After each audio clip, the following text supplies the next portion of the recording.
Bonjour frères et sœurs et merci de votre fidélité. Nous sommes à la veille de la journée de prière pour les migrants et les réfugiés.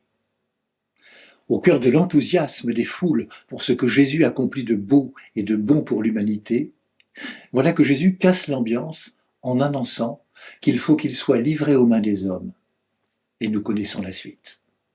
Jésus est par choix solidaire de l'humanité, et cette solidarité, il l'appellera de sa vie. Il ne se protège pas, il ne se dérobe pas aux conséquences. Il partage le sort de celles et ceux qui, pour de multiples raisons, doivent quitter une terre, un travail, une famille, une culture, pour se protéger et vivre dignement. Que faire devant les persécutions, devant les bombes et les violences? On ne choisit pas, par plaisir, d'être migrant ou réfugié.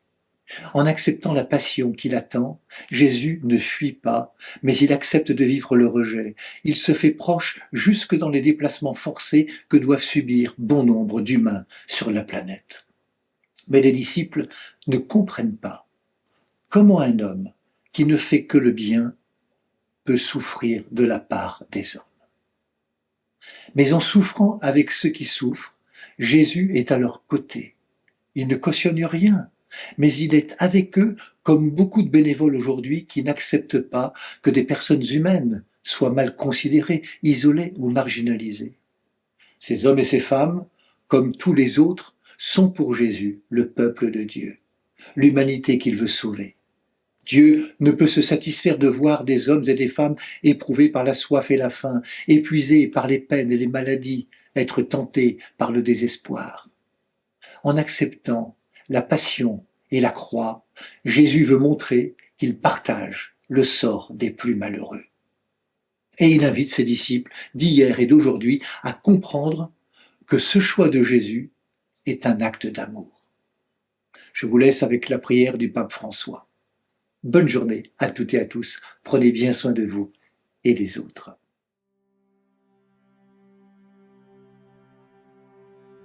Dieu, Père Tout-Puissant, nous sommes ton Église pèlerine, en chemin vers le royaume des cieux.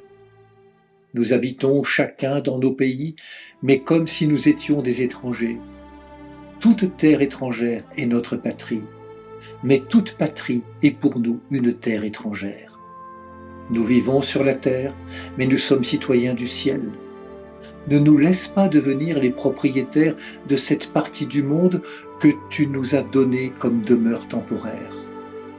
Aide-nous à ne jamais cesser de marcher avec nos frères et sœurs migrants vers la demeure éternelle que tu nous as préparée. Ouvre nos yeux et nos cœurs pour que chaque rencontre avec ceux qui sont dans le besoin devienne une rencontre avec Jésus, ton Fils et notre Seigneur. Amen.